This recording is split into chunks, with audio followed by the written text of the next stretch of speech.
What's going on, folks? I hope you're having a wonderful day. So listen, man, my guys over at the Buffalo's Wire at usatoday.com, they have done the power rankings for the Big 12. There's a narrative about the power rankings that I want to talk about because I think when it comes to analysts and it comes to commentators, when it comes to us, I think we should have this disclaimer that don't believe anything we say, but please listen to us. Let me repeat that. Like I said, most commentators and most analysts should say, don't believe a word we say, but you should listen to us. Let me explain that a little bit in this video and give you the power rankings with a little bit of a story. Let's do that right after the intro. BWB, bandwagon bus. That's right. It's your man's Harry Billion. Please do me a favor and smash that subscribe button. Make sure to give me the thumbs up. And don't forget to hit that bell notification so that you can get the videos as soon as I upload it to YouTube. All right, family, I got to go ahead and get into this video real quick. So that's all the business I got. You know what time it is. Let's work. All right, guys, so welcome back, and thanks for coming back. I appreciate you for clicking on this video. All right, thank you so much, guys, for the support on this channel. Guys, in the month of December, we got over 1,000 subscribers, and this channel is growing, and I'm so appreciative of all the new subscribers. I really thank you for your support of this channel. But let's go ahead and talk about the power rankings, because I think it's telling a narrative, or it's telling a story that I think it's important to know or to note about 2025. 2025 is going to be a very unique year for Colorado. As you're looking at Coach Prime and Shador right there, Shador's not going to be here. Travis Hunter's not going to be here. So there's going to be a lot of new faces. What does all of this mean, and how is Colorado going to shape out? We kind of knew what was going on with Colorado. We knew the players. We kind of understood where things were going. But now that you don't have these star players, and if anybody out there don't understand that Colorado is really Colorado because of Shador and Travis Hunter, if you don't understand like the time that we're going in,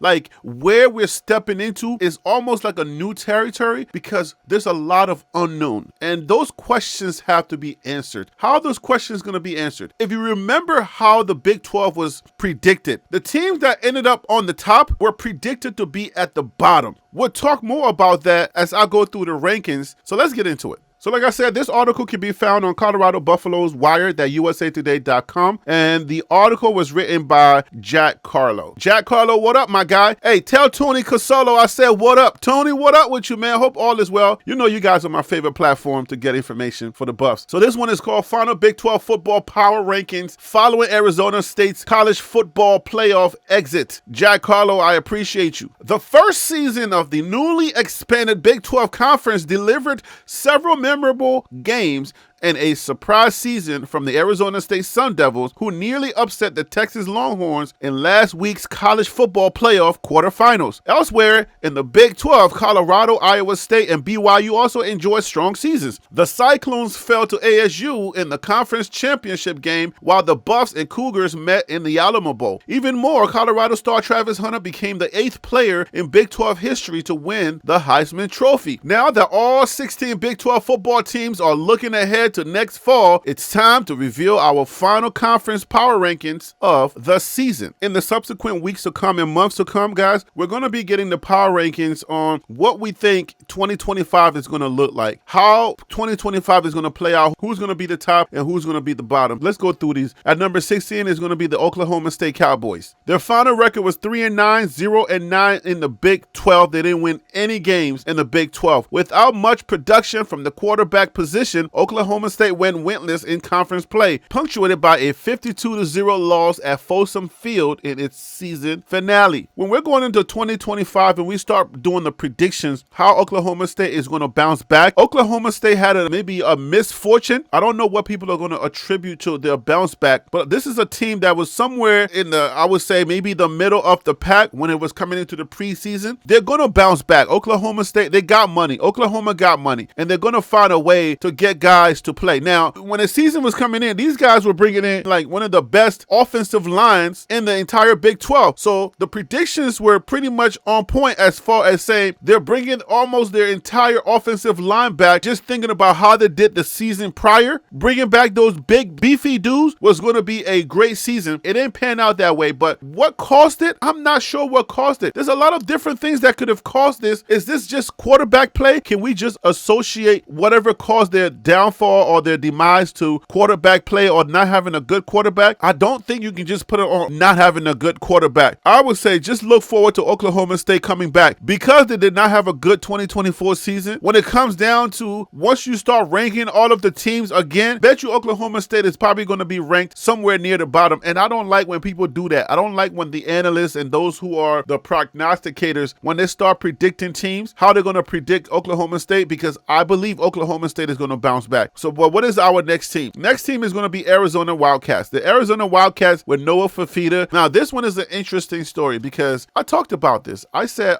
guys, pay attention to how Arizona State is going to shape out. How Arizona State came on the scene in 2023. We were all like, wow, we can't believe what they put together for their 2023 campaign. That was amazing. Like, Noah Fafita was not the starter. Noah Fafita came in when their quarterback got hurt, and he happened to be a unicorn, right? Just like if you remember TCU, their magical 2022 season, Max Duggan was not their starting quarterback, but he ended up, coming in the Colorado versus TCU game when I believe Chandler got injured. Max Duggan came in, and he happened to be the guy. So that was like a similar story. I kept telling people, I said, listen, y'all not doing your homework. You're not paying attention to what's happening. You guys are just being lazy. Dig a little deeper. Look at the different nuances that are happening. Look at who they're losing. Look at who they're gaining. And then look a little deeper in how the pieces work together. Noah Fafita is not going to have his running back. He ain't going to have the key pieces that actually helped him to be as elite as he was in the 2023 season. And people weren't listening. I wonder where we're going to rank them. The TLP Sports Club ranking is going to come out this year. I know enough about these Big 12 teams, and I do have enough data, and I do have enough information now, and I'm going to rank these teams, and you should look forward to that. That one is coming out soon. Their final record was 4-8. They were 2-7 in the Big 12. Wide receiver Tectora McMillan, he shined, but Arizona won only 2 conference games in head coach Brett Brennan's first year. That's right. I told you it was going to be like that. Told you it was going to be a tough year. The UCF Knights, a lot of people were predicting that UCF was going to be one of the toughest teams to beat. Colorado went in there, spanked that butt. Power rankings from Jack Harlow got him at number 14th. And why do we have him there? The thing about the UCF Knights is they had a lot of promise, but for some odd reason, they just couldn't put it all together. There's a very thin line between the ball bouncing your way, finding your groove, and really being one of these top elite teams. I'm telling you, certain things can just happen. Something happens that breaks your spirit. It causes you to have a downward spiral. And I think that's what happened. Something happened to the UCF Knights to just break their spirit at the wrong time, or maybe the right time in the season. It just caused a downward spiral, and that's why they didn't have the type of season that people predicted them to have. All right, their final record was 4-8, 2-7 in the Big 12. UCF will enter next season under the leadership of Scott Frost, who was rehired by the Knights last month. The Utah Utes. This was one of the teams that I thought was going to be the best team in the Big 12. I mean, Utah being at number 13 is crazy. Big,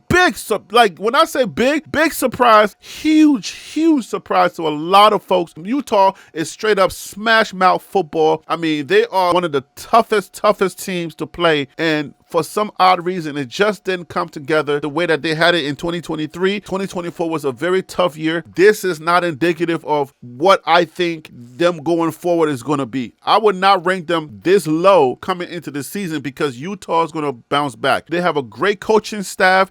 They have a great team. They're going to find their way back. Again, certain things can break your spirit. Certain games go a certain way, and next thing you know, you're right there in the thick of things. Again, people were saying that the Big 12 was so wide open. The difference between who can be at the top of the Big 12 or who can end up at the bottom of the Big 12, it could be the difference between the ball bouncing a certain way during certain games. And that's exactly how it played out. The ball just bounces your way. Before you know it, 2 and 3 wins you put together. Next thing you know, you're bowl eligible and you're at the top. So again, I think going into 2025, the Big 12 is going to be in the same scenario, same situation where the ball can bounce a certain way. So what did Carlo have to say about them? Jack Carlo. Their final record was 5-7. They went 2-7 in the Big 12. Similar to Oklahoma State, inconsistent quarterback play doomed Utah in its first season in the Big 12 conference. Quarterback play is important, but there were no real superstar quarterbacks in the Big 12, all right? If you ask me, the only superstar quarterbacks were probably Kansas State, Avery Johnson, Shador Sanders with Colorado, Colorado. You didn't really have superstars. You need to have a good O-line and you need to have a good defensive line. And the reason why is because you need to play complementary football. If your defense is going to give you the ball back, the offense got to move that ball down and get either a field goal or get a touchdown. That's complementary football. You need to be able to say, okay, we're gleaning off of the energy that you're giving us. We're not just giving you the ball back like in that BYU game where at pivotal points, Colorado's defense was giving them the ball back, but the offense was just sluggish. They couldn't do anything. Every time the defense gave them the ball, what would happen? The offense would just give it right back to BYU. That can drain your energy. That can drain the defense's energy and it can kill their spirit. Once your spirit gets broken, it's really hard to play at an elite level. Oh, we're going to give them this ball back and they're not going to score. Our next team is going to be number 12, Houston Cougars. The Houston Cougars are a little bit of a sleeper, to tell you the truth. They're not as bad as most people want them to be. If you watched Houston play, Houston is not really that bad. It's like they're a really good team. I would call them the sleeper team in the Big 12. Maybe Vanderbilt used to be looked at when you come to SEC play. But Vanderbilt put together a pretty good 2024 campaign. Houston did the same thing too. That game where Colorado was looking for them to win and to beat BYU, I'm thinking they're going to beat BYU because of the way they were playing. But then I felt like, and I told a lot of y'all, Houston did not want to win that game on purpose because they didn't want Colorado to get into the Big 12 championship game. Because I felt like, look, BYU did everything they could to lose that game and Houston just could not do what they needed to do. But of course, obviously there was a lot going on with Houston. I believe they had lost a coach and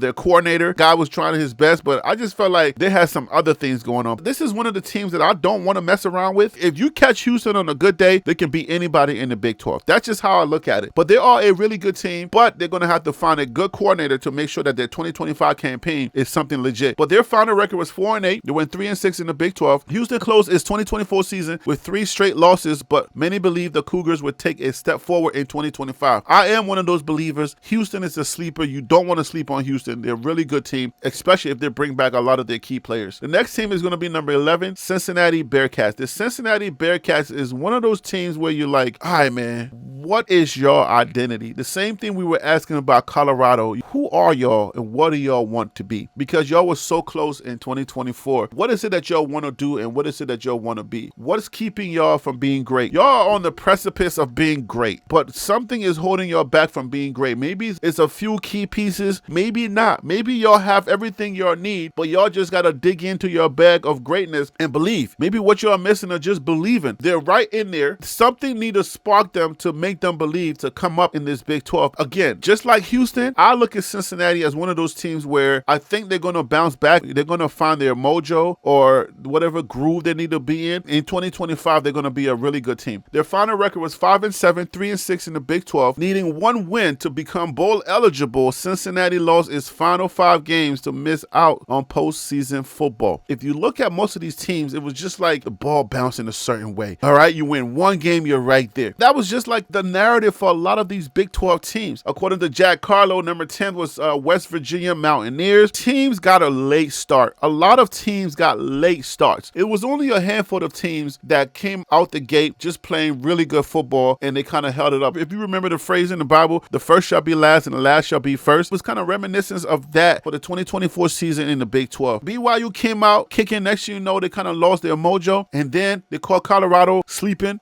in that final game, in that bowl game, and it was like, huh? This is not the BYU team I thought Houston was going to be. If you look at Kansas, the way Kansas played, Kansas was on a roll. They were beating teams, and I'm like, wait, I think Baylor catches them, give them 45. I'm like, okay, what happened there? Why couldn't Colorado do that same thing? But anyway, yeah, West Virginia, they got a new coach now, and I think it's about to be a problem for a lot of teams. You got to be very careful with West Virginia. Their final record was 6-7, 5-4 in the Big 12. West Virginia parted ways with head coach Neil Brown following a 6-win regular season, giving way to Rich Rodriguez returning to Morgantown. They're bringing in Double R. Double R, what up, Ricky? Pretty Ricky, what up? I think the Mountaineers, they smell blood in 2024, and they just couldn't put it together to get to the playoffs. But I think they smell blood, and I think they're bringing in Rich to try to get to that Big 12 championship. I'm almost thinking West Virginia might be the BYU of 2025. Just keep an eye out for that. Thank you for sticking in there with me. I appreciate it. We're almost done here, guys. Number 9 team is going to be Kansas, the Jayhawks. One of those teams that a lot of people knew that they were going to be great. They had a pretty good campaign in 23. They were projected to be at the top in 2024. Something happened. Again, we don't know. Nobody could have predicted this because the way Kansas was predicted to come into the season, you would think they would be, top 5 or top 3. Kansas is a very good program. They got good coaching and they got money to find the pieces that they need to replenish for their 2025 season. Their final record was 5-7. They were 4-5 in the Big 12. Jack Harlow says Kansas played a spoiler late in the regular season, upsetting ranked opponents Iowa State, BYU, and Colorado in consecutive games. However, the Jayhawks lost to Baylor in their regular season finale to fall short of bowl eligibility. Devin Neal gave us that business, and I'm thinking like, okay, we go into this game. Robert Livingston understands that we got to stop one guy. That's Devin Neal. We're going to put BJ Green on him. We're going to put Nakahil Green, Bentley on him. Travis Hunter's going to lock down the corners. We're going to come out of this game victors. We got one more game, and we're going to win that game 52-0. So we're going to beat Kansas. But no, Devin Neal had a whole nother game plan. He was like, look, I'm going to put my team on my back, and I'm going to win this game for my team. And he went in there and did what he had to do. And I'm like, man, Colorado just could not stop the run. Last year, 2024, Colorado could not stop the run. And I don't understand what it was all about. Like, man, in crucial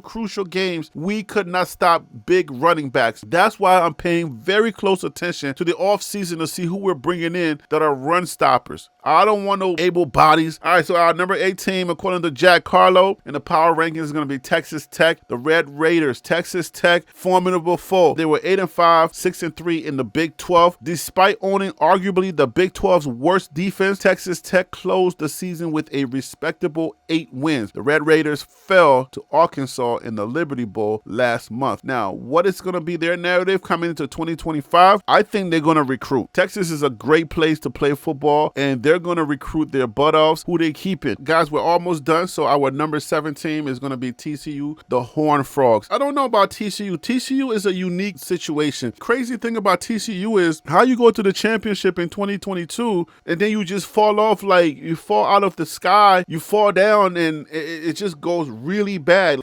Georgia did you really dirty in the 2022 championship game, and then you fall from grace all the way down to the bottom of the Big 12. Crazy. Depending on recruiting and how things go, when you go that high, people want to come and play for you. So what happened that they were not able to recruit? They were not able to get their 2023 team going from their success in 2022? I don't know. TCU has great coaching, great organization. I like what they're doing, and TCU is going to come back. They're going to bounce back. Their final record was 9-4. Think about that. 9-4. Colorado was 9-4. They were 6-3 in the Big 12. TCU closed its season with 4 straight wins, including a 34-3 victory over Louisiana in the New Mexico Bowl. All right, so TCU is one of those teams where, because they are a great organization, because they recruit well, and because people want to play for them, they're going to be one of those teams that make a lot of noise. They're coming off of a 9-4 season. They're going to bounce back. Before you know it, they'll be at the top of the Big 12. And hopefully that Colorado does the same thing. If you look at this schedule for Colorado, this schedule is crazy.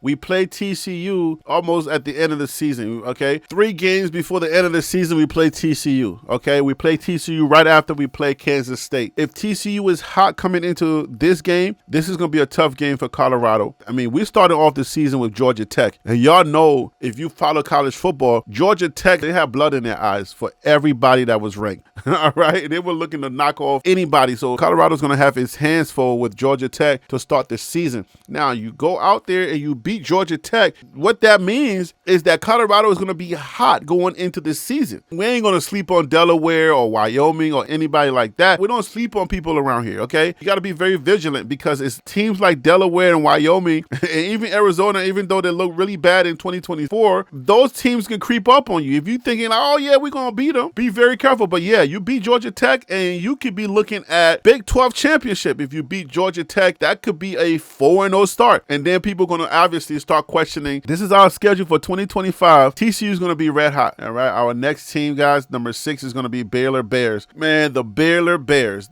You know the story about the Baylor Bears. Almost beat Colorado. The miracle in Boulder. The miracle that almost did not happen. Again, Colorado and Shador Sanders willed that game and won that game. A lot of thanks to Shador and what he and Travis Hunter and the rest of the guys, because Travis Hunter was the decor for that miracle touchdown. So if Travis Hunter's not there, we're going to try to figure out, hey, who is our Travis Hunter this year? So we'll figure it out. But yeah, Baylor Bears, very tough team, well coached, great organization, and they're probably going to come into the season with bad intentions. Everybody has to be ready for Baylor Bears. Their final record was 8-5. They're 6-3 in the Big 12. Baylor rolled through the latter half of its regular season, winning its final 6 games before falling to the LSU Tigers in the Texas Bowl. Our number 5 team is going to be the Kansas State Wildcats. Kansas State Wildcats. If you pay any attention, the Kansas teams are about running backs, and they obviously Avery Johnson is going to come into the season with, with more experience, a little bit more grown, understanding mistakes that he made. He's going to try to correct in the postseason. He's going to be a little bit more mature, and then he's a running quarterback. He's going to try to get a little faster. He's going to get a little stronger. He's probably going to be projected as probably one of the best quarterbacks, if not the best quarterback in the Big 12. The Heisman I'm saying may be in the Big 12 again. Their final record was 9-4, same as Colorado. They were 5-4 in the Big 12. Kansas State lost 3 of its final 4 Big 12 games to miss out on the conference championship game. Our 4th team, guys, is going to be Colorado, the Colorado Buffaloes. The Colorado Buffaloes. Put some respect on that team, okay? You feel me? So the Colorado Buffaloes story, we all know. Colorado is losing Travis Hunter. We're losing Block Bully. We're going to be losing BJ Green. We're losing a lot of key pieces. Shiloh's gone. I know you're not too big on Shiloh. Shador's gone. Coach Prime is gone. I'm joking. Calm down.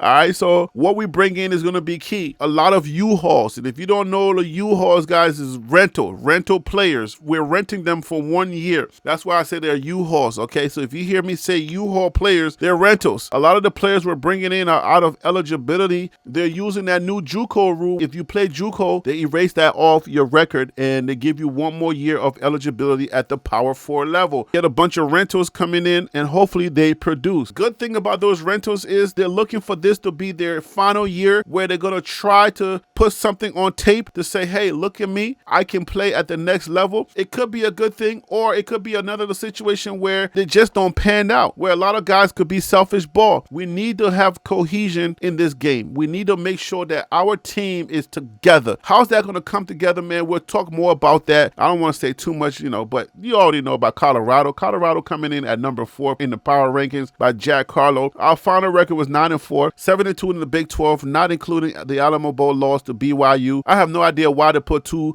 Big 12 teams together, man. I'm thinking, man, give us a team out of a different conference that we haven't played. I want Colorado to go out, where people think, oh, Colorado can't do X, Y, and Z, but then we be one of those teams, just like the Miami game that the Big 12 won. So it's like, yeah, I wanted to see a different team, and we ended up playing ourselves, and that's what happens. So you feel me? Despite a forgettable loss to BYU in the Alamo Bowl, the Colorado Buffaloes took a massive step forward in head coach Deion Sanders' second season.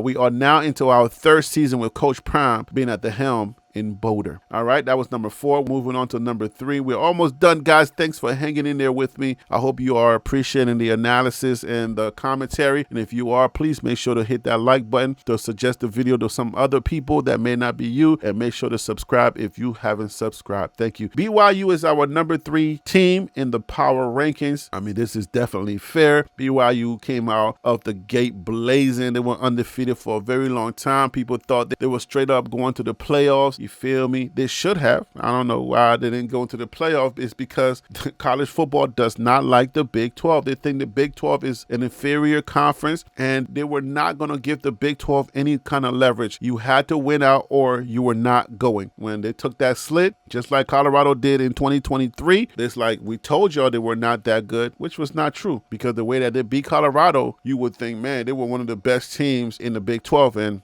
they absolutely were. What you had to say, Jack Carlo. Their final record was 11-2, 7-2 in the Big 12, not including the Alamo Bowl win over Colorado. After starting the season 9-0, BYU narrowly missed out on the Big 12 championship game after losing to Kansas and Arizona State. All right, so unfortunate, man. So unfortunate. A team that went 9-0 in the season and was ranked pretty much the entire season and only lost 2 games, and they missed out on the playoffs playoffs. That's crazy. But college football, the way that Arizona State played Texas, the way that some of these teams played in their bowl games, the College Football Playoffs Committee will take a second look next year or this year. It's a little weird when we talk about football. It's like we're saying next year and the games haven't even started yet. But yeah, for this year, they're going to have to take a second look. You can't do the Big 12 dirty like the way you did us in 2024. You just disregarded us. Like, you didn't give us no kind of respect, and that's not fair. You can't just keep disrespecting the Big 12. That's why we're taking our business from ESPN, because the way y'all do commentary for the games, it's like y'all got your Big 10 and SEC bias, and the way y'all talk about the Big 12, it's like we're just like stepchildren. That ain't right. We're going to TNT with our services, you feel me? People watch us, people respect us, so if you don't respect us, we'll take our services over there. But the College Football Committee, man, the playoff committee, y'all got to really do a better job the way that you view the Big 12, because we have tough teams in the Big 12. One team, come on now, one team in the playoffs? Stop playing with me, man. That ain't right. All right, guys, so we are down to the number 2 team, the Iowa State Cyclones. Iowa State Cyclones were projected by CBS Sports to be the number 6 overall, but they did say, hey, man, look, the top 5, if you take the top 5, any of those guys can end up being 1, 2, or 3. And they were right. Iowa State Cyclones came out of nowhere. They became hot, just like a lot of teams. Like I said, they didn't start off blazing like BYU, but then next year, in the middle of the season, they just started taking off. Iowa State Cyclones, they were just playing lights out. They did such a great job, but again, who are they losing? Who are they bringing in? Are they going to be the same team? You see, you don't have to have superstars to win in the Big 12. There was not a bunch of superstars in the Big 12. If you play solid football, if you're coached well, and your guys play together as a team, you can have great results. And I believe that Iowa State was probably one of those teams that just locked in from the middle of the season to the end of the season. The results showed. So if they bring a lot of their guys back, this is going to be one of those teams to look out for in the Big 12. Their final record was 11-3. They were 7-2 in the Big 12. Iowa State lost to Arizona State in the Big 12 championship game before beating Miami in the Pop-Tarts Bowl. I would say salute to all the Iowa State fans, guys, all the Cyclones. Salute to y'all. Y'all did us wonders. Y'all did great for us for upholding the Big 12 and making us look good. And I think they're going to come out red hot in 2025. We got to look out for this team. And then finally, guys, we have number 1, the Arizona State Sun Devils. Arizona State Sun Devils with Kenny Dillingham as their coach was projected by CBS Sports to be the very dead last team in the Big 12. They were predicted and they ended up being number 1. And they played SEC Texas, which was formerly Big 12. All right. I know some people say, well, if they play well, then they're really SEC. If they don't play well, then they're playing like the Big 12. Your narratives are all over the place, but stop playing with me, okay? Y'all stop playing with me. And I think I'm so stoked that Arizona State represented the Big 12 in the way that they did. And they actually gave us the storyline that when we go into 2025, the College Football Playoff Committee has to take another look at the Big 12. You got to take a better look at the Big 12, and you got to give us more respect. And Brett Yomar has to go into these meetings, and he has to put his foot down. You're not going to disrespect us. Y'all got to treat us with more respect. We are a conference, and we got teams that can play football just like the SEC and just like the Big 10. Give us a good shot, opportunity to compete. If we don't have an opportunity, we can't do nothing. But if you give us an opportunity, let us decide whether we can play football or not. The suits cannot decide. You can't let a bunch of suits decide, oh, you're not good enough because you're so biased to the SEC and the Big 10. But let us decide. Put us against your best teams and let us play. If they beat us, okay, they beat us. But anyways, guys, that is the video that I have for you today. I hope that you got something from it. And if you did, please make sure to smash that subscribe button, hit the like button. I'm going to leave it right there. I'll see you. Get it? See you on the next video. Okay.